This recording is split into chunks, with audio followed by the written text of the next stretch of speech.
이 북한에 억류돼 온 한국인 선교사 김정욱 씨가 어제 기자회견을 열었습니다. 5개월 전에 억류된 김정욱 선교사를 하필 지금 이 시기에 또 기자회견이라는 방식을 통해 공개한 것을 두고 북미 대화 재개의 협상 지렛대로 활용하기 위함이 아니냐는 얘기가 흘러나오고 있는데요. 유호열 고려대 북한학과 교수 그리고 김광진 국가안보전략연구소 연구위원과 함께 분석해 보도록 하겠습니다. 안녕하세요. 네, 안녕하십니까. 예. 자, 먼저 교수님, 김정일 부자, 김일성 김정일 부자 사진 아래에서 그것도요, 기자회견을 통해서 지난 10월 달에 억류됐는데 이제 와서 그리고 또 간첩이라고 본인 스스로 자백하게 만든 북한의 의도는 어디에 있다고 보십니까? 일단은 뭐 그 사진 아래서 하는 건 뭐 북한이 전통적으로 자기들 억류한 사람들을 그 기자회견을 통해서 할 때 이제 했던 방식이고요. 예.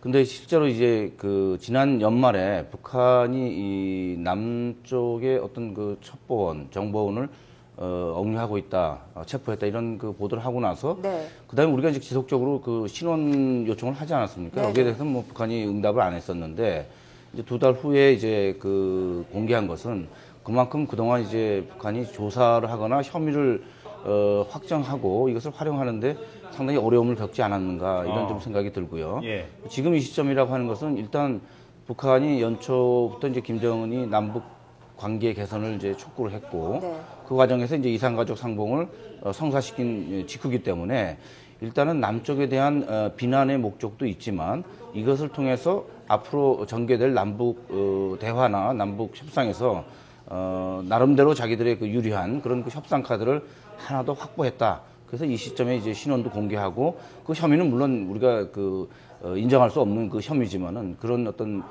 주장을 제시하면서 공개한 것이다 이렇게 봅니다. 예. 뭐 대남 대미 협상의 지렛대로 활용하려고 한다. 또 지금 노동교화형 선고받고 복역하고 있는 케네스 베시와 함께 협상 카드로 활용할 것이다. 다양한 분석이 나오고 있는데요. 어떻게 보십니까? 예, 지금 시점에서 기자회견 공개한 것은 네. 대남 공세, 평화 공세 요즘 하고 있고 또 압박도 병행해서 하고 있지 않습니까? 그 네. 모멘텀을 유지하고 살리겠다는 거죠.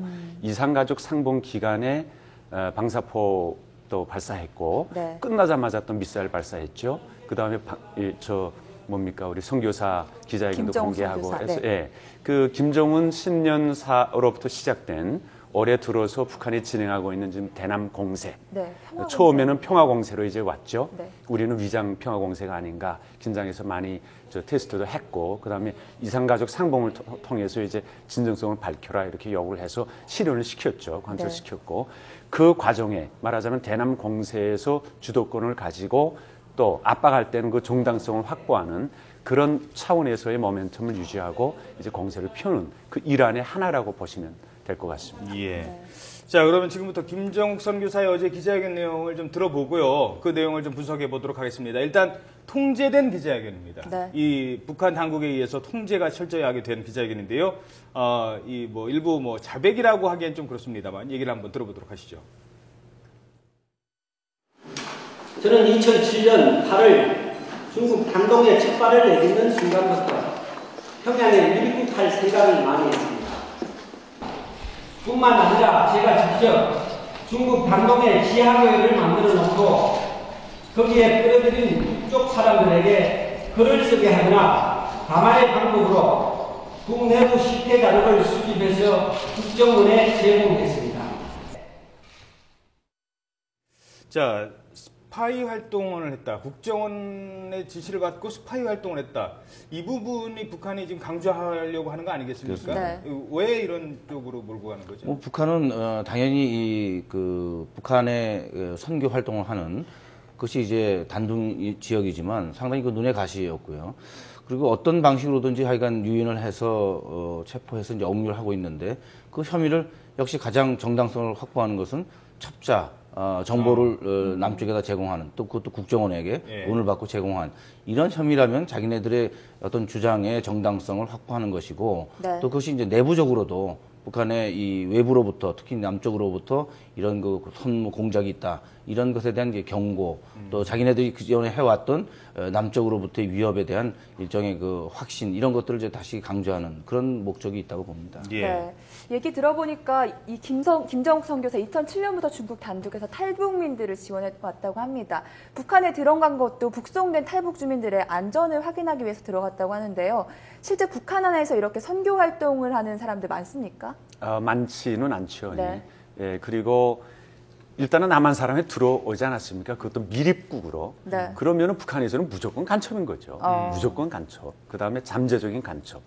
그리고 이 분이 한 활동이 결국은 선교 활동 아닙니까? 네네. 그 목적으로 들어갔는데 선교 활동은 북한에서 종교는 인민의 아편이라고 하잖아요. 아편. 그렇죠. 그러니까 종교는 아편이다라고 하죠. 네. 마약을 퍼뜨리는 거나 같아요. 그러니까 주체 사상을 부정하고 김부자의 사상을 부정하고 김일성 김정일주의를 부정하고 하나님을 믿게 만들겠다는 거 아니에요. 이거는 북한 입장에서 볼 때는 가장 반체제적인 반국가적인 행위죠. 예. 예, 그렇기 때문에 당연히 뭐 저렇게 이제 제목을 뒤집어 씌웠을 겁니다. 예. 그리고 고문 얘기도 나왔겠지만 당연히 이제 그런 본인이 인정, 자백을 받아내기 위해서 이제 했겠죠. 할 예. 수밖에 없는. 예, 뭐 북한은 종교 활동하면은 선교 활동하면은 그거는 반김, 반체제, 반국가 전복, 체제 전복 행위나 같습니다. 예.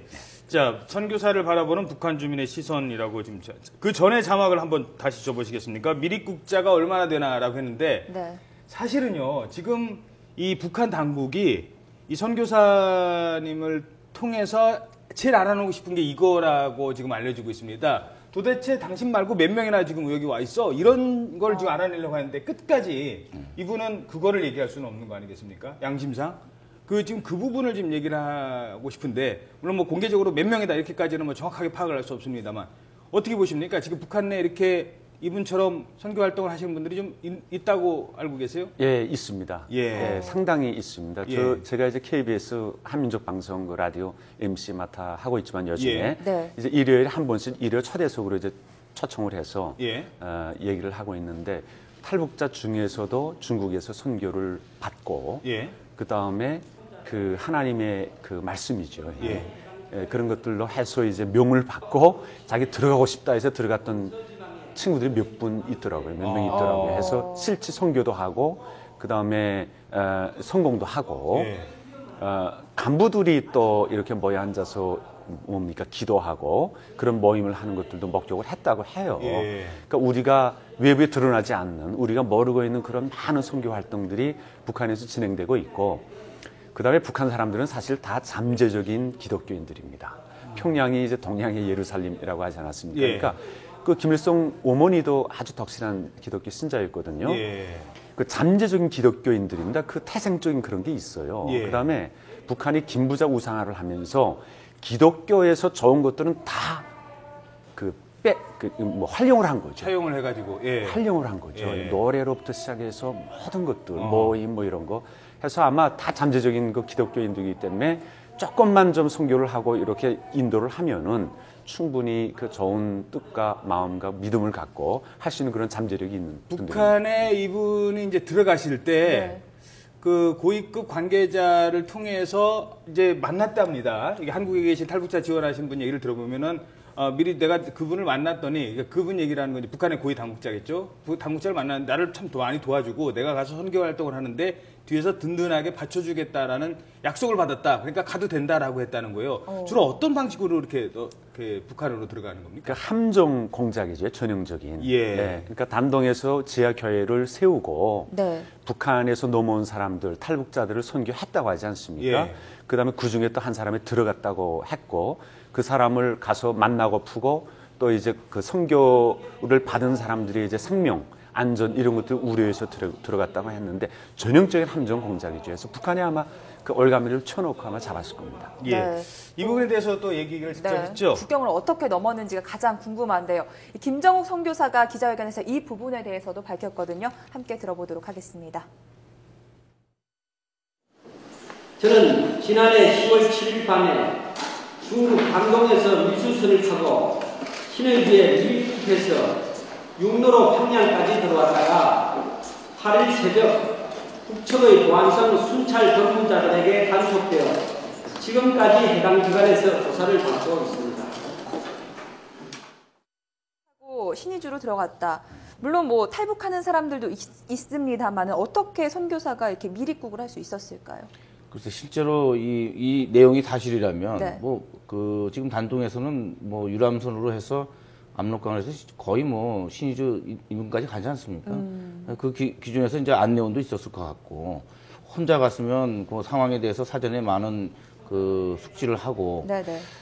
근데 그렇게 해가지고 평양까지 육로로 갔다 그러는데 그것은 이제 걸어서 갔는지 아니면 뭐 열차를 다시 이용했는지 여러 가지 방법이 있었겠죠. 물론 이제 평양으로 들어갈 때는 뭐 엄격한 또 검사가 있고 통행증이 있어야 되니까 이제 그 네. 부분에서 뭐 체포가 될 가능성은 있다. 그러니까 이제 가자마자 체포가 됐고요. 오히려 역공작에 당했다는 겁니다. 북한 보위부의 간부가 들어오게 해줄게, 다 봐줄게, 그렇습니다. 뒤로 봐줄게 해놨는데 그게 공작이었다는 거죠. 그런 누군가가 공작이- 안내를 해서 갔을 가능성이 있겠죠. 예. 그러니까 그 안내를 해준 사람이 결국은 이제 단동에서 이분 이제 우리 그 김정욱 선교사를 만나서 여러 가지 또 그 가능성이 있는 것을 제시를 했고 그걸 믿고 이제 들어갔는데 그것이 바로 우리 아까 김광진 선생님 얘기하신 것처럼 선목 그 공작이죠, 일종의 유인 공작.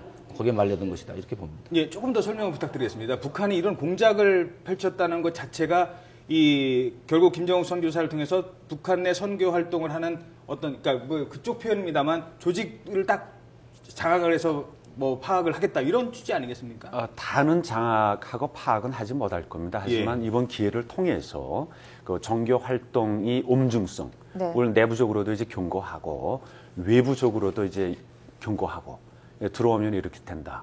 또 북한의 선교 활동하면 이렇게 될 수 있다는 걸 이제 경고 메시지를 주기 위한 데도 있고 네. 그다음에 요즘 김정은 3년째 이제 대남 공세하고 있지 않습니까? 예. 그 대남 공세 차원에서 이제 인민보안부 쪽에서 아마 단속을 했다는 거 보니까 인민보안부 쪽에서 장성택 초연과 맞물려서 이제 많이 수세에 몰려 있기 때문에 아마 한 건을 하지 않았는가 이렇게 봐지고요. 예.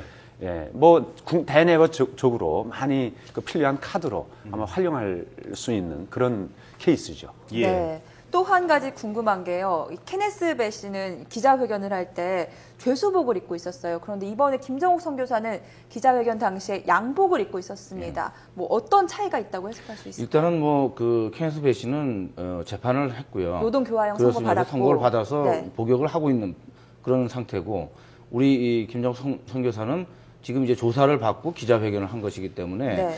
이것을 이제 그 법정에 세워서 그 일종의 북한 나름대로의 그 법 질서에 따라서 처리할 것인지 아니면 이번처럼 이제 본인이 잘못을 시인하고 또 기자회견을 통해서 그 죄상을 밝혔기 때문에 네. 이 과정에서 자기들이 이제 다른 방식으로 정치적으로 처리할 것인지 지금 아마 후자 가능성이 좀 더 있지 않을까. 기자회견을 통해서 본인이 모든 죄상을 털어놨기 때문에 네. 이 부분에 대해서 이제 앞으로 북한이 어떻게 나올 것인가는 과거에 우리 국민들을 억류한 사례들이 몇 차례 있었기 때문에 네. 그런 방식으로 처리한다면 법으로 이것을 그 처리하기보다는 남한과의 그 거래를 통해서 처리할 가능성이 뭐 지금은 좀 더 크지 않을까 이렇게 생각됩니다. 예.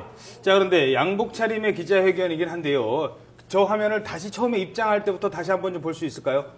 다시 들어갈 때 보면요. 다리를 좀 불편하신 것 같습니다. 네. 한번 보시죠.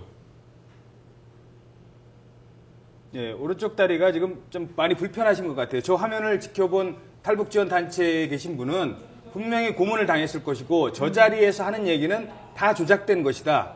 결국 그러면 왜 저런 얘기를 자백했느냐. 내가 살아있다는 것을 가족들에게 알리고 한국에 있는 가족들에게 알리고 뭔가 본인에 대한 도와달라는 메시지를 주기 메시지일 위한 수도 것이다 있겠죠. 라고 하는데요. 일단 고문 부분부터 설명을 해주시죠. 그렇죠. 본인이 얘기한 것처럼 한국의 가족들에게 내가 지금 안전하게 있다, 네. 살아있다 이런 것들을 이제 메시지를 주기 위해서 했다고 하지 않았습니까? 자기가 요청해서 예. 뭐 그 내용이 이제 좀 그 작용이 됐을 것이라고 보고요. 당연히 고문을 했죠. 아하. 근데 고문 중에는 이제 뭐 몸 고동하지 못하게 뭐 끌어앉아 있게 뭐 24시간 뭐 탈북 단체에서는 인대 끊어졌다고 하긴 하지만 예. 네. 뭐 그거보다 훨씬 더 가혹한 이제 고문을 했겠죠. 해서 자백을 받아냈을 것이고 24시간 동안 그냥 계속 끌어안치기만 하는 끌어앉히고 그렇죠. 아. 뭐 전기 등 이런 켜놓고 이제 뭐 좀 고통스럽게 하는 방법 예. 뭐 여러 가지가 다 있습니다. 진짜 그 중세기적인 방법으로 이제 다 가능한 거죠. 예. 북한이 90년대에 그 심화저 사건을 조작해서 이미 보안부가 이제 많은 사람들 숙청을 하고 했었는데 네. 그때 활용했던 검은 방법도 이제 다 사실은 일제시대 때 이제 그 들어왔던 그 방법들을 이제 다 활용을 했거든요. 하기 때문에 아마 간첩 자백을 받아내고 또 한 건 해야 되니까 공을 세워야 되니까 아마 별의별 짓을 다 했을 겁니다. 그래서 저렇게 본인의 살아있다라는 거를 알려주는 게, 그러니까 저분이 지금 공개적인 자리라 어쩔 수 없이 하는 얘기와 예. 진짜 속으로 하고 싶었던 얘기가 다를 것 같은데, 진짜 속으로 하고 싶었던 얘기는 또 뭐가 있을까요? 이제 그 메시지가 중요한 거죠. 자기가 살아있다. 내가 지금 있고 지금 어떤 상황이다 하는 걸 알리지 않았습니까? 예. 외부에. 그러니까 그게 이제 가장 기본적인 목적이었다고 볼 수 있죠. 그다음에 예. 뭐 자백 같은 거 이런 거는 사실 함정에 의해서 유도를 했으니까 뭐 자금이랑 아무래도 그게 뭐 자기네 교회 돈이든 아니면 자기 개인 돈이든 네. 돈을 가지고 들어갔을 건 분명하지 않겠습니까? 또 자기 교인들, 선교한 사람들 구원해야 되고 또 도와줘야 되고 하기 때문에 그런 것들을 다 이제 유인을 해서 결국은 선교 활동을 하고 체제 위해를 하려고 했고 반국가적인 행동을 했다는 걸 이제 충분히 이제 증명할 수 있게 이렇게 유도했겠죠. 예, 알겠습니다. 자, 지금까지 김광진 국가안보전략연구소 연구위원 그리고 유호열 고려대 북한학과 교수와 함께 북한에 억류된 선교사 문제 짚어봤습니다. 오늘 말씀 고맙습니다. 고맙습니다. 네.